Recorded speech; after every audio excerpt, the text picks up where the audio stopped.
So it's now time to meet one more person who's had an immense influence and donated much into the richness of the movement.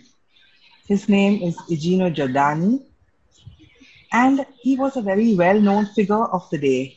He was a politician, he was an author, but he was also a man who was deeply spiritual, who, in spite of his fame in politics and religious circles, was still searching for more meaning in his spiritual life. And he, a man of over 50 years of age, found that meaning when he met Chiara, a young woman in her 20s.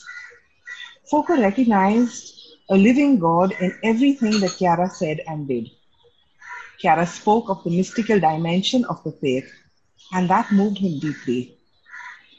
With an open heart, Foucault immediately took to this, and he also contributed his own. He said, "A fire had entered me," which is, again, why we know him now as Foucault. Foucault became a supporter of dialogue and peace in politics. Through Chiara, he understood how laity could feel much more part of the church. Let us listen to him now. I met Chiara in 1948. I was amazed, overwhelmed, enchanted. I had never met anyone like her before. You felt that in that voice, in that soul, God spoke. God lived. It was really something amazing. Nothing like that had ever happened to me. I continued the dialogue with Chiara, and whenever I could, I began to go to Trent. And every trip I took, as a member of Parliament, I took many trips. I went by way of Trent. For example, to go to Frascati, I passed by Trent. To go to Naples, I went to Trent. I went to the Focolare, and what struck me was to see how they lived. I didn't know the religious life in that way. That is, the people who always lived in the company of God, together with Jesus in the midst. Chiara saw humanity in me. She always said that she saw all humanity in me. Now it was a matter of consecrating this humanity, therefore not of closing oneself up in a convent in order to become a saint, but of sanctifying everyone and of going out and instilling the Spirit of God into souls. I remember that at that time I was reading an American magazine. One day I came across this sentence: "Lay people are those who sit down to listen and kneel down to pray." In other words, they don't do anything else. Instead, with the new technique invented by Chiara, which was the technique of the gospel, we found that we could live with God, with Jesus in the midst. Physical virginity is a great gift to God. It is the greatest gift to God. Whoever offers himself or herself to God as a virgin, physically too, gives the greatest possible gift to God.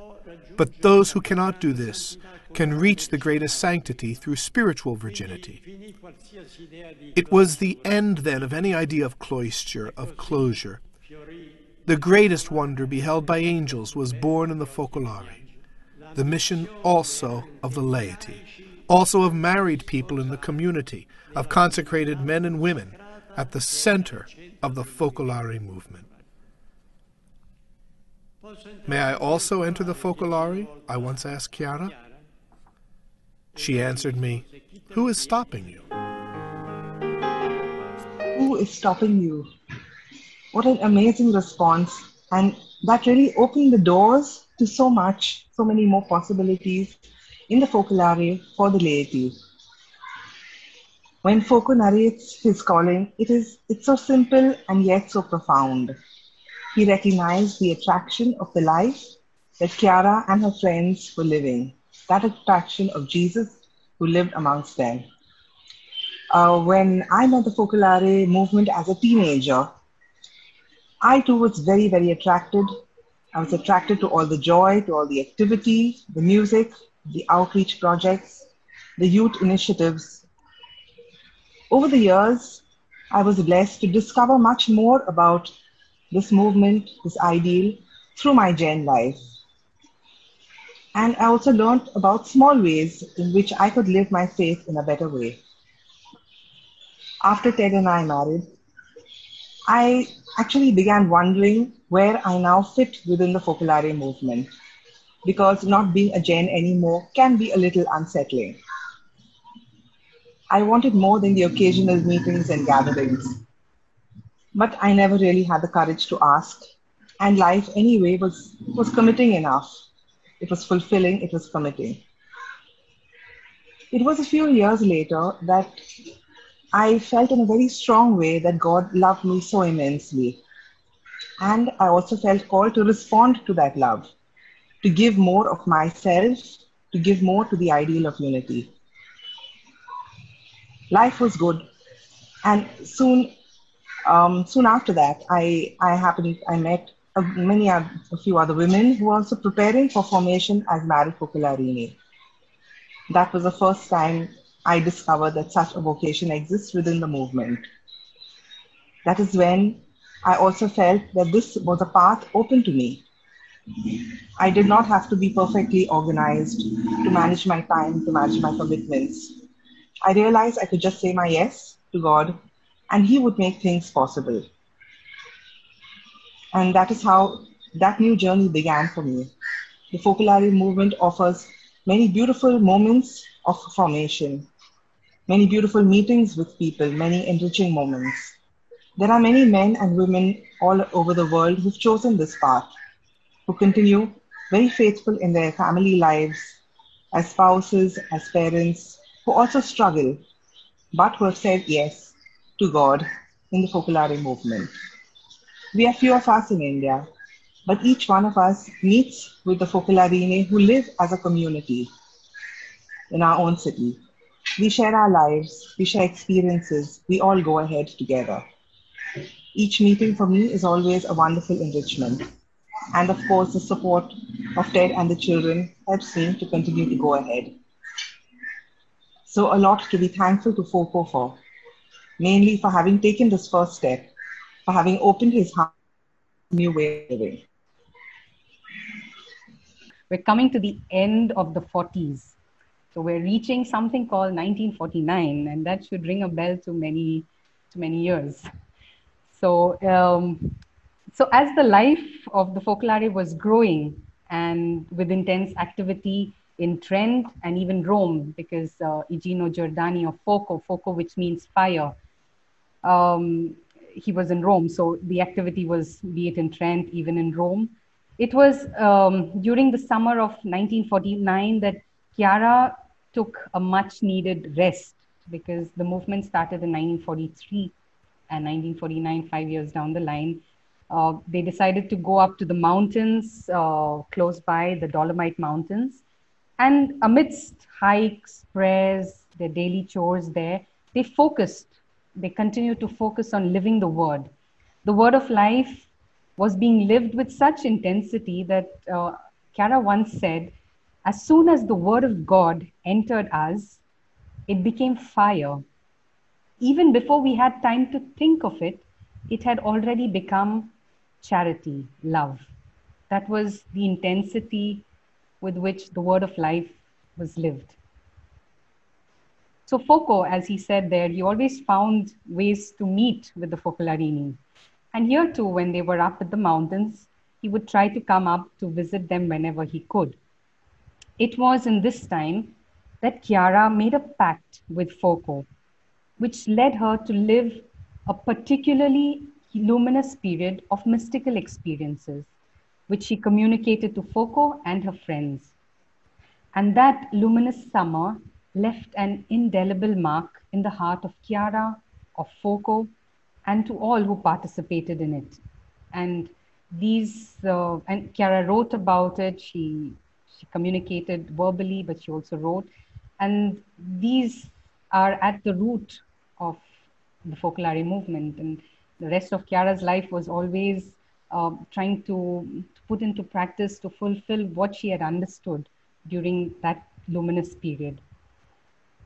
This period is called Paradise 49, and we can't get into details in this session, but we will see a clip in which Chiara helps us to understand the significance of this precious gift of God, which often in church history has been given to founders of big movements. These mystical experiences have commonalities on a mystical level also with other religions, and that opens new avenues in interreligious dialogue. Some of you may have participated in the two programs where we deepened something about Paradise 49. One was in Goa and one was last year with Professors Declan and Therese. So you have some background already. Let's hear Chiara giving us this insight. Foco's entrance in Focolare gave birth to a community of virgins and married people. In the summer of 1949, she made that pact with Foco, which was the gateway to a new understanding of truths of the faith, from the Trinity to Jesus to Mary to the universe, and of the mission of the movement. I'm going to speak about the most precious gift we have in the work of Mary. I'll read from papers that were written in 1949. I will read them to you. I read them first of all to about 40 bishops. They were so happy. Indeed, they said that these things must be given to the world in some way, made known to the world. Of course, I told them that it's a personal experience lived by some of us, so it's not possible to give it to others. But from these pages, we'll try to draw a theology that expresses a more universal doctrine, which can be shared with others. Piero Coda noted that while everything is always in line with the tradition of the Church, with the thought of the Church, always in line with the doctrine of the Church, it is also very new. He said that what happened in 1949 was an event. He said that there have been many events in the Church, beginning with Abraham, many important events. There is no comparison with events like Mary, the Incarnation, that is, the event par excellence. So he refers to all these events. Then, in the New Testament, also the great founders of religious orders might have brought something that can be called an event.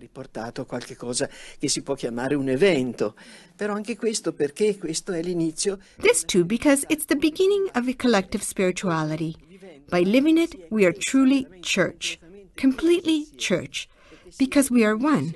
We are the body of Christ. We are church. This is what he explained.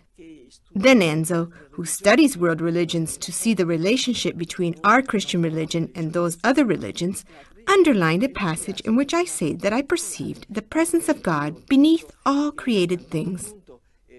Since Buddha had an experience, after which he was called the Enlightened One, a mystical experience, which is believed to be one of these seeds of the Word, in which he too saw all created things in glory, all enlightened from beneath, Enzo said that there is a similarity here to Chiara's experience. And this is very beautiful, because Enzo tells us that according to experts in this field, we can make a comparison with these world religions only on the mystical level, not so much on the theological, intellectual level, because in the East, more than reasoning things out, they go directly to experience, to being.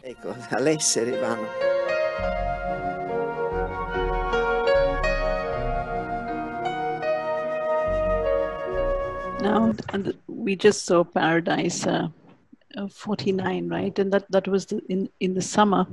And towards the end of the summer, you can imagine if it's like the Mariapoli, right? When we're all together, you don't want to leave it, right? And even at that time, it was towards the end of the summer, and Chiara hesitated to leave because for her it had been genuinely an experience of paradise, as we've just seen. However, it was Foco who convinced her to return to the city.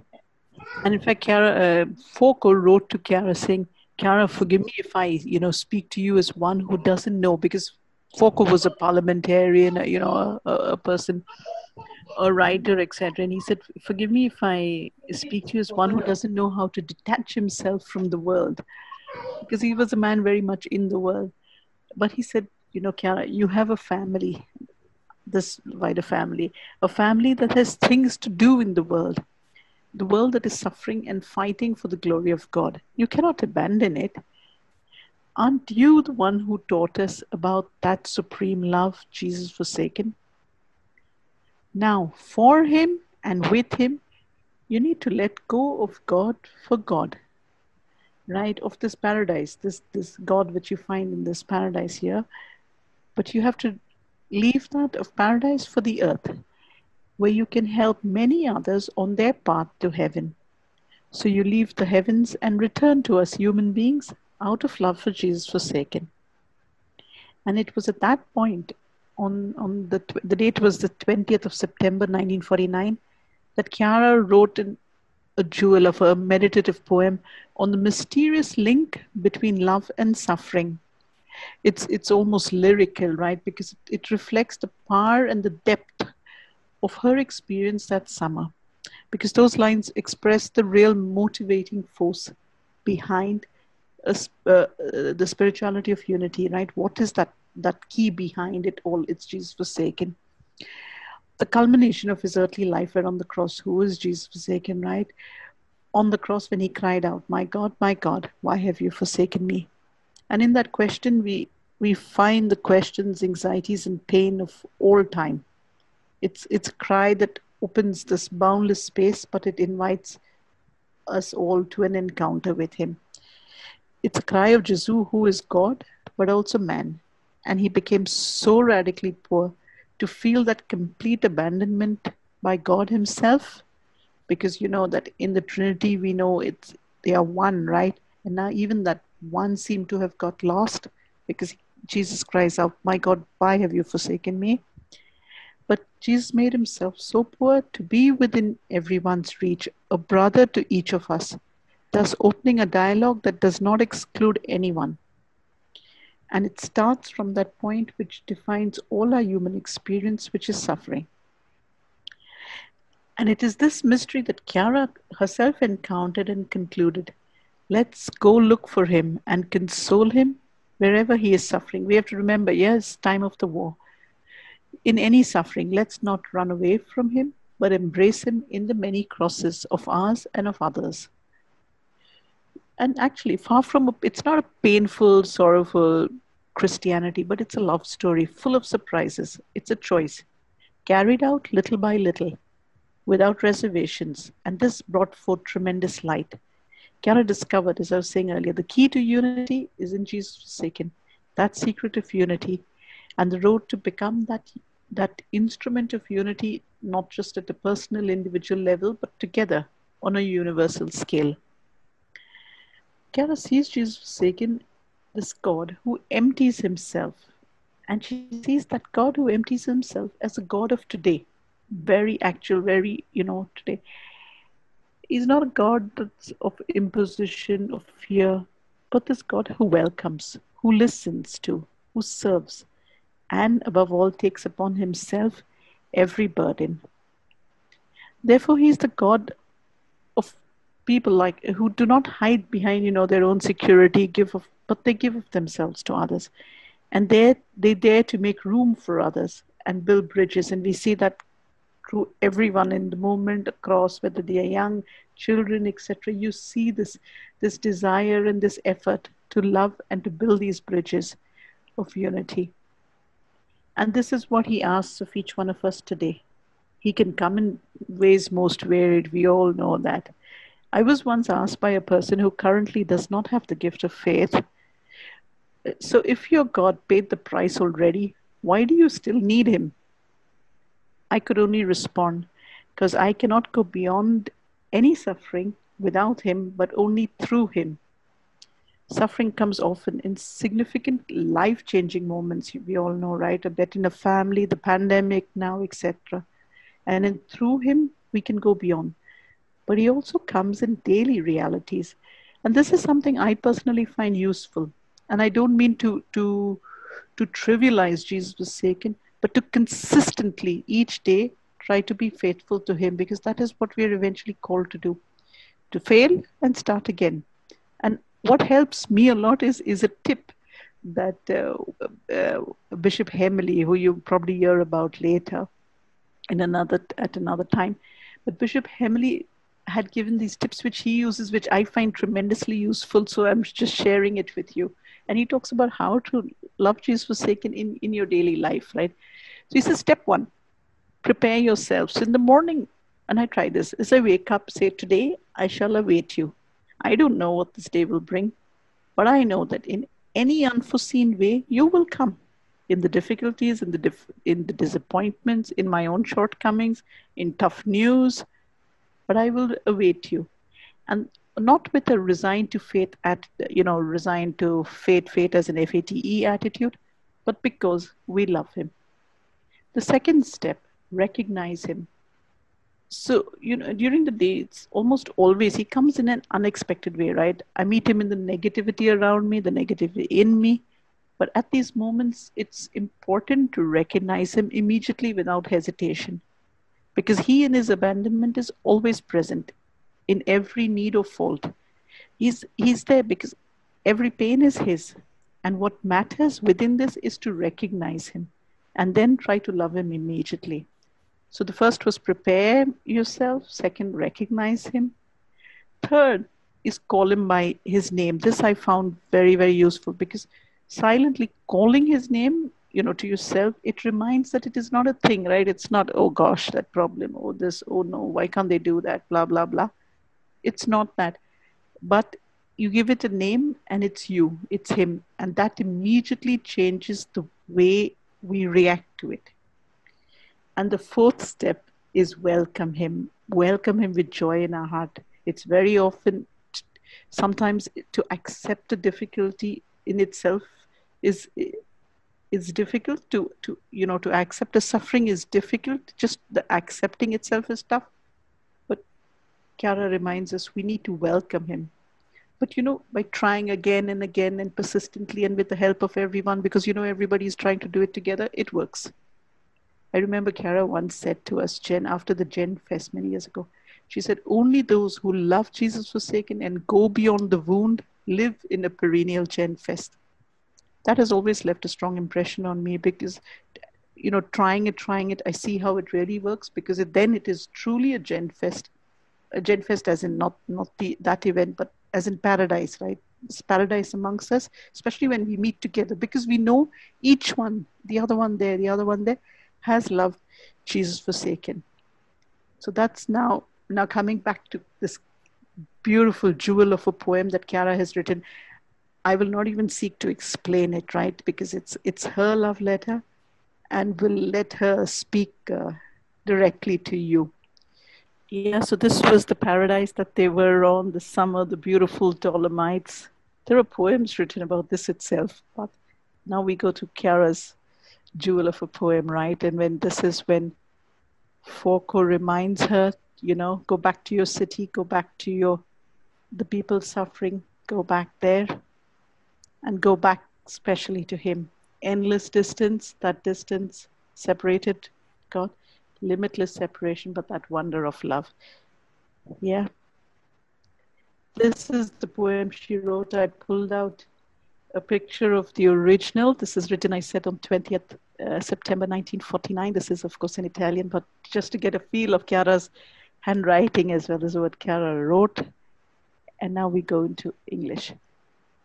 I have only one spouse on earth, Jesus forsaken. I have no other God but him. In him there is the whole of paradise with the Trinity, and the whole of the earth with humanity.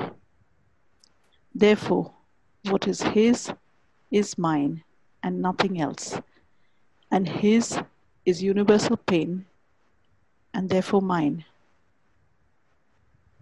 I will go through the world seeking him in every instant of my life. What hurts me is mine. Mine the pain that grazes me in the present. Mine the pain of the souls beside me. That is my Jesus. Mine all that is not peace, joy, beautiful, lovable, serene. In a word, what is not paradise? Because I too have my paradise, but that is in my spouse's heart. I know no other. So it will be for the years I have left, a thirst for pain, for the anguish, for despair, for sadness, for separation, for exile, for forsakenness, for torment. for all that is him, and he is sin, hell. In this cry I will dry up the waters of tribulation in many hearts nearby, and through communion with my almighty spouse in many far away, I shall pass as a fire that consumes all that must fall, and leave standing only the truth. But it is necessary to be like him, to be him in the present moment of life. The next session, we'll move into the 50s. We already have seen a bit the cultural context, the world context in which things were happening. We'll be moving into the 50s and seeing what happened in the 50s, how the charism was unfolding itself in the 50s.